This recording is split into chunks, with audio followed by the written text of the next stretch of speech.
বন্ধুরা, আজকের আমার ভিডিওর বিষয়বস্তু হলো অপরাজিতা গাছের অতি গুরুত্বপূর্ণ কিছু পরিচর্যা। অপরাজিতা হলো একটি গ্রীষ্মকালীন ফুলের গাছ। ফেব্রুয়ারি মাস থেকে অক্টোবর মাস পর্যন্ত এই অপরাজিতা গাছে প্রচুর পরিমাণে ফুল ফোটে। যদি তোমাদের বাগানে অপরাজিতা গাছ থেকে থাকে এবং সেই গাছে তোমরা যদি অগণিত ফুল পেতে চাও, তাহলে আজকের এই ভিডিওটা সম্পূর্ণ তোমাদের জন্য। কারণ আজকের এই ভিডিওতে কয়েকটা গুরুত্বপূর্ণ পরিচর্যার কথা বলবো, যে পরিচর্যাগুলো করলে তোমরা তোমাদের বাগানে সারা বছর অপরাজিতা ফুল ফোটাতে পারবে। কোনো রকম রাসায়নিক খাবার ছাড়াই সম্পূর্ণ ঘরোয়া খাবার প্রয়োগ করে কিভাবে আমাদের বাগানের অপরাজিতা গাছ থেকে প্রচুর পরিমাণে আমরা ফুল পেতে পারি, জানতে হলে আজকের এই ভিডিওটা সম্পূর্ণ মনোযোগ দিয়ে দেখতে হবে। একটু স্কিপ করো না বন্ধুরা, স্কিপ করলে অনেক কিছুই মিস করে ফেলবে। নমস্কার, আমি লাবণী, আমার বাগানে তোমাদের সবাইকে জানাই স্বাগত। বন্ধুরা, অপরাজিতা হলো একটি গ্রীষ্মকালীন লতানো প্রকৃতির গাছ।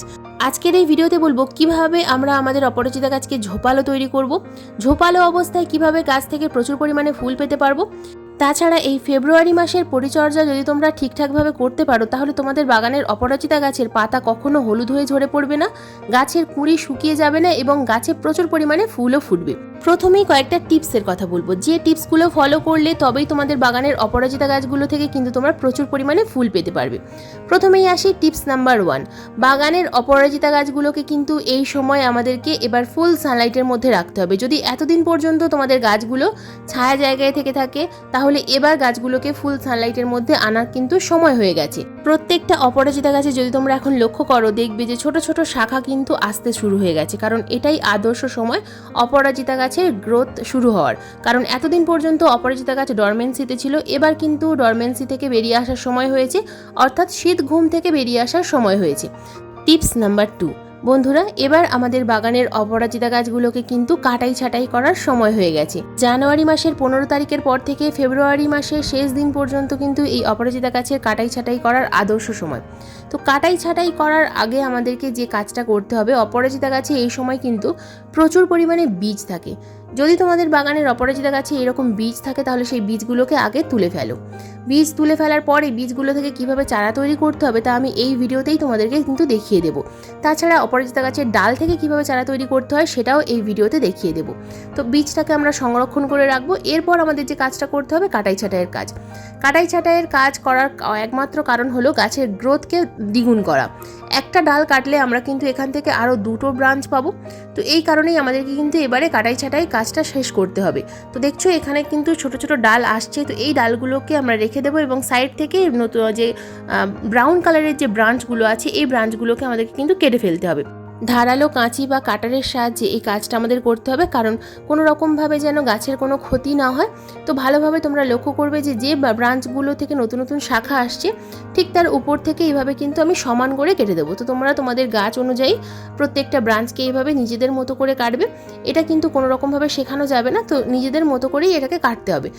প্রত্যেকটা ব্রাঞ্চ কেটে দেওয়ার পর ছোট ছোট যে শাখাগুলো আসছে, তোমরা ভালোভাবে লক্ষ্য করলে দেখতে পাবে এই ব্রাঞ্চগুলোতে কিন্তু শাখাগুলোতে প্রচুর পরিমাণে পোকামাকড়ের আক্রমণ হবে। কারণ এতদিন পর্যন্ত গাছের মধ্যে আমরা কোনো রকম কোনো খাবার প্রয়োগ করা হয়নি, তাছাড়া গাছে ঠিকমতো পেস্টিসাইডের প্রয়োগ করা হয়নি।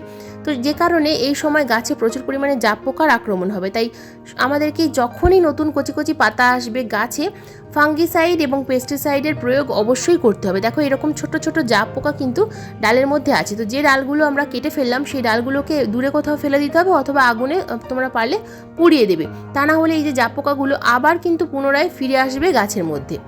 তো পেস্টিসাইডের মধ্যে তোমরা কাকা পেস্টিসাইড ইউজ করতে পারো। তো এরপর দেখো যে কাটা ব্রাঞ্চগুলো আছে, এই ব্রাঞ্চের মধ্যে আমি কিন্তু ফাঙ্গিসাইডের প্রলেপ ভালোভাবে লাগিয়ে দেবো। যে কোনো ফাঙ্গিসাইড ভালোভাবে একটু প্রলেপ, মোটা প্রলেপ করে লাগিয়ে দেবে। ডাল কাটার পর দুটো একটা ভালো ব্রাঞ্চ রেখে দেবে এবং সেই ব্রাঞ্চগুলো থেকে নতুন চারা কিভাবে তৈরি করতে হবে তা আমি ভিডিও শেষে কিন্তু অবশ্যই দেখিয়ে দেব। তো এরপর আসি টিপস নাম্বার 3। টিপস নাম্বার 3 হলো আমাদের গাছে আমরা এই সময় কি খাবার প্রয়োগ করব। তো প্রথমেই যে কাজটা আমাদের করতে হবে, গাছের টবের মাটিতে প্রচুর পরিমাণে শুকিয়ে যাওয়া পাতা পড়ে থাকবে। তো এই পাতাগুলোকে আমাদেরকে পরিষ্কার করে দিতে হবে। যদি আগাছা থাকে, সেই আগাছাগুলোকে তুলে ফেলতে হবে এবং শুকিয়ে যাওয়া পাতাগুলোকে একেবারে ফেলে দিতে হবে। তো এরপর আমাদের যে কাজটা করতে হবে, নিড়ানির সাহায্যে টবের মাটি খুব ভালোভাবে খুশে নিতে হবে। যদি তোমাদের মনে হয় যে টবের মাটিতে প্রচুর পরিমাণে রুট বাউন্ড হয়ে গেছে, এভাবে নিড়ানির সাহায্যে খোসার ফলে দেখতে পাবে যে প্রচুর পরিমাণে রুট কেটে যাচ্ছে, তখন কিন্তু এই গাছটাকে রিপোর্ট করতে হবে। তো সম্পূর্ণ রুট বল সহ গাছটাকে টব থেকে প্রথমে বের করে নিতে হবে। এরপর কোনো বড় টবে প্রতিস্থাপন করতে পারো, অথবা রুট সামান্য কাটাই ছাটাই করে আবার একই টবে তোমরা কিন্তু পুনরায় প্রতিস্থাপন করতে পারো। আমি বেলি জুঁই গাছের ভিডিওতে যেভাবে দেখিয়েছিলাম রিপোর্ট করা, তো ঠিক সেই একই পদ্ধতিতে তোমরা কিন্তু এই কাজটা করতে পারবে। দেখো কিছুটা পরিমাণ মাটি আমি তুলে নিলাম। এরপর যে গ্যাপটা তৈরি হয়েছে, এই গ্যাপের মধ্যে এখানে আমি 3টে উপাদান দেবো এবং একটা লিকুইড খাবার দেবো।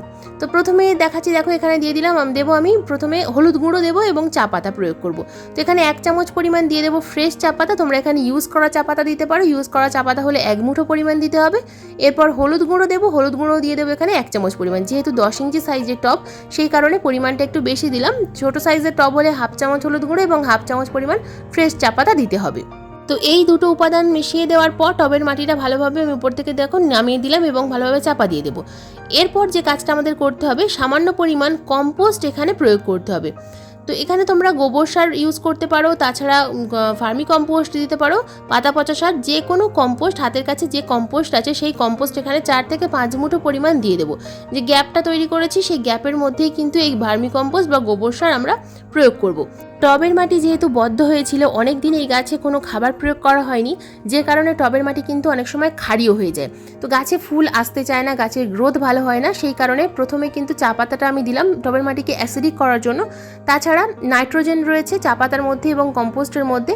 আর হলুদ গুঁড়ো দেওয়ার অর্থ হলো টবের মাটিতে যদি কোনো রকম কোনো ব্যাকটেরিয়া থেকে থাকে তাহলে সেটা কিন্তু একেবারেই আর থাকবে না। তো উপরে দেখো যে মাটিটা আমি তুলে রেখেছিলাম সেই মাটিটাই আমি কিন্তু এখানে দিয়ে দিলাম। এবার দিয়ে দেবো ভরপুর মাত্রায় জল। এরপর এই যে জলটা দিচ্ছি, এই জল দেওয়ার পর 2 দিন বা 3 দিন পর যখন টবের মাটি শুকনো হবে, আমাদেরকে কিন্তু এখানে একটা লিকুইড খাবার প্রয়োগ করতে হবে। তার কারণ টবের মাটিতে প্রচুর পরিমাণে পোকামাকড়ের আক্রমণ হয়।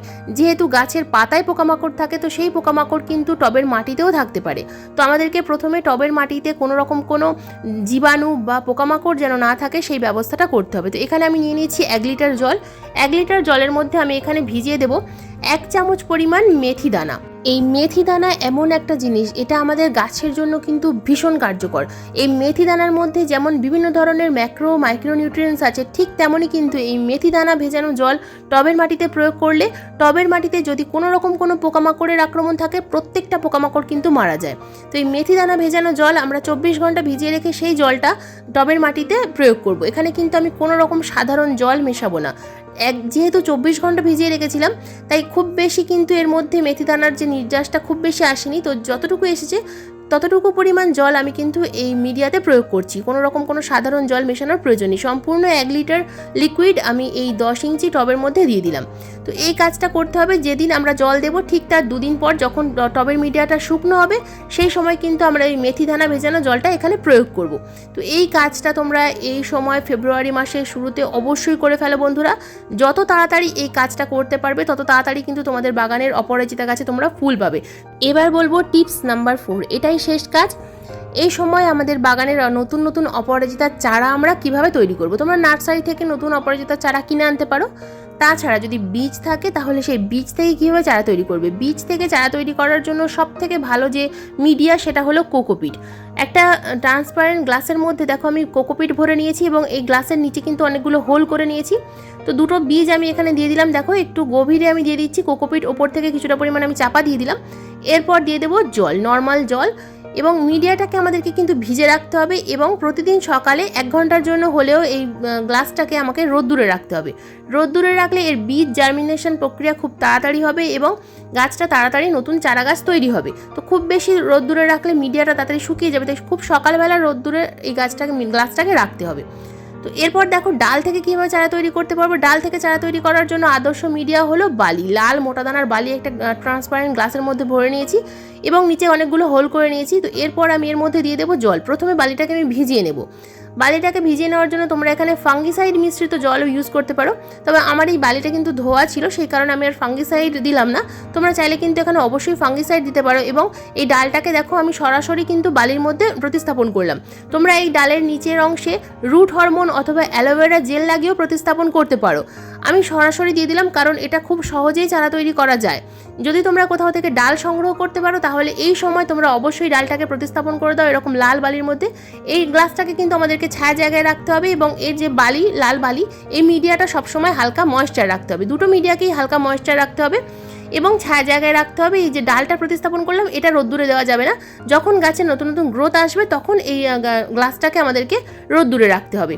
তো দুপুরবেলার খুব বেশি চড়া রোদ্দুরে রাখা যাবে না, তাহলে কিন্তু মিডিয়া শুকিয়ে যাবে এবং শিকড় শুকিয়ে যাবে, গাছে নতুন গ্রোথ হবে না। তো অপরাজিতা গাছ থেকে প্রচুর পরিমাণে সম্পূর্ণ গ্রীষ্মকাল এবং বর্ষাকালে ফুল ফোটাতে চাইলে আজকের যে পরিচর্যাগুলো বললাম এই পরিচর্যাটা প্রথমে করে ফেলো। এরপর আমি কিন্তু কিছুদিন পর ভিডিও দেব অপরাজিতা গাছে কি মিশ্র খাবার আমরা প্রয়োগ করতে পারবো, কোন খাবার অপরাজিতা গাছে দিলে প্রচুর পরিমাণে ফুল আমরা পাবো, এবং সেগুলো প্রত্যেকটাই কিন্তু ঘরোয়া জৈব খাবার। সম্পূর্ণ ঘরোয়া জৈব খাবার প্রয়োগ করেই কিন্তু আমার বাগানের অপরাজিতা গাছে আমি প্রচুর পরিমাণে ফুল পাই। তাই সারা বছর যদি তোমরা তোমাদের বাগানের অপরাজিতা গাছগুলো থেকে এইভাবে ফুল পেতে চাও তাহলে আমার এই চ্যানেলটাকে অবশ্যই সাবস্ক্রাইব করে রাখো আর পাশের বেল আইকনটা প্রেস করে রাখো। আজকের এই ভিডিও দেখে যদি কোনো রকম কোনো প্রশ্ন থাকে কমেন্ট বক্সে অবশ্যই কমেন্ট করবে, আমি যথাযথ উত্তর দেওয়ার চেষ্টা করব। আজকের এই ভিডিওটা যদি ভালো লেগে থাকে তো প্লিজ একটা লাইক করো, শেয়ার করো, হাইপ করো। চ্যানেলে নতুন বন্ধু হয়ে থাকলে চ্যানেলটাকে সাবস্ক্রাইব করে পাশের বেল আইকনটা প্রেস করে দিও এরকম নিত্য নতুন বাগান সংক্রান্ত ভিডিও দেখার জন্য, কারণ এইরকম নিত্য নতুন বাগান সংক্রান্ত ভিডিও আমি প্রতিদিন ঠিক সন্ধ্যা 6টার সময় আপলোড করি। ভিডিও আপলোড করার সঙ্গে সঙ্গে তোমাদের মোবাইল স্ক্রিনে অথবা কম্পিউটার স্ক্রিনে ভিডিও নোটিফিকেশন পৌঁছে যাবে। তো আজকের এই ভিডিওটা সম্পূর্ণ মনোযোগ দিয়ে দেখার জন্য তোমাদের সবাইকে জানাই অসংখ্য অসংখ্য ধন্যবাদ।